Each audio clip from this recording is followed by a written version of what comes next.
नमस्कार दोस्तों, हमारी आज की कहानी कीमती सामान रखते हुए सास को बेटी जितना बहू पर विश्वास नहीं होता।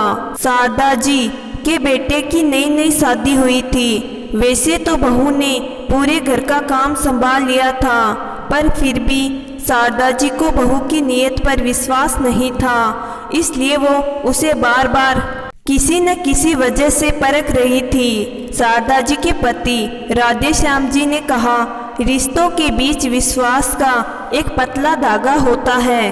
तुम्हें इतनी छोटी सी बात समझ में क्यों नहीं आती? रोज नए नए पैतरे अपनाती हो।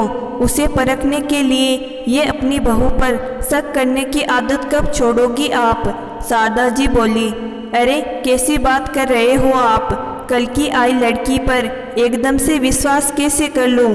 जांचना परखना तो पड़ता ही है। मेरा तो आना जाना रहता है। अब बहू के हवाले पूरा घर छोड़ के कैसे जा सकती हूँ? देखना तो पड़ेगा ना।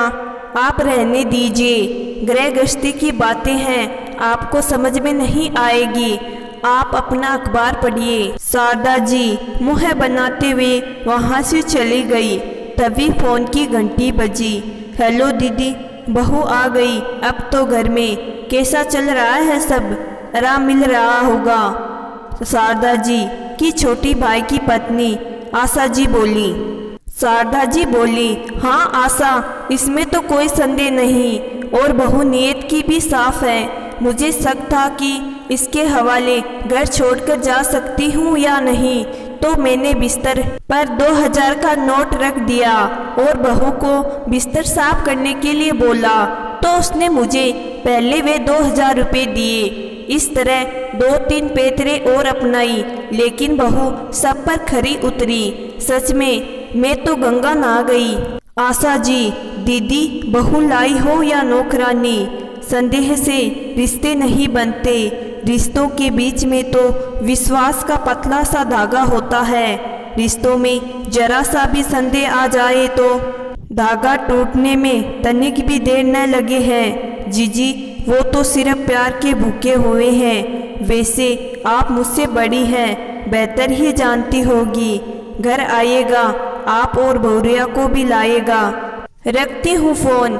शारदा जी गहरी सोच में डूब जाती है। तभी शारदा जी की बहू पायल, माँ जी यह मेरे गहने आप रख लीजिए अपने लॉकर में। वो क्या है कि मेरी अलमारी का लॉकर ठीक से बंद नहीं हो पा रहा है। लेकिन बहू, ये तो तेरे मायके के गहने हैं, तो मुझे क्यों दे रही है? अपनी माँ के पास भी तो रखवा सकती है हिफाजत से। तुझे डर नहीं लगता अगर कल को मैंने यह गहने अपने पास ही रख लिए तो? शारदा जी ने संकोचवश कहा। पायल, माँ जी कैसी बात कर रही हैं आप? मैं सिर्फ आपको कहने के लिए माँ नहीं बुलाती, दिल से मानती भी हूँ। माँ भला बच्चों के साथ कभी बुरा कर सकती है? शारदा जी, बहू तूने तो मुझे माँ मान लिया था, लेकिन शायद मैं ही तुझे बेटी का दर्जा नहीं दे पाई। अपनी माँ को माफ़ कर देगी? राधे श्याम जी ये सब देखकर मुस्कुरा रहे थे। चलो देर से ही सही, अक्ल तो आई इसे। अरे भाई, खाने को कुछ मिलेगा या नहीं आज?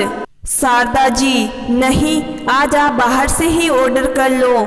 आज मैं और पायल मेरे मायके जा रहे हैं। आखिर पायल को भी तो पता चले कैसा है उसका ननियाल। राधे श्याम जी, अच्छा ऐसी बात है तो मैं भी तैयार हो जाता हूँ। आखिर मेरा भी तो ससुराल है। और तीनों खिलखिलाकर हंस पड़ते हैं। दोस्तों, नए रिश्तों पर विश्वास करना इतना आसान नहीं होता, लेकिन अगर कोशिश की जाए, हर रिश्ते को दिल से अपनाया जाए तो कुछ भी मुश्किल भी नहीं है। तो दोस्तों, मैं आशा करती हूँ कि आज की कहानी आपको ज़रूर पसंद आई होगी। कहानी पसंद आई है तो कहानी को लाइक और चैनल को ज़रूर सब्सक्राइब करिएगा। धन्यवाद।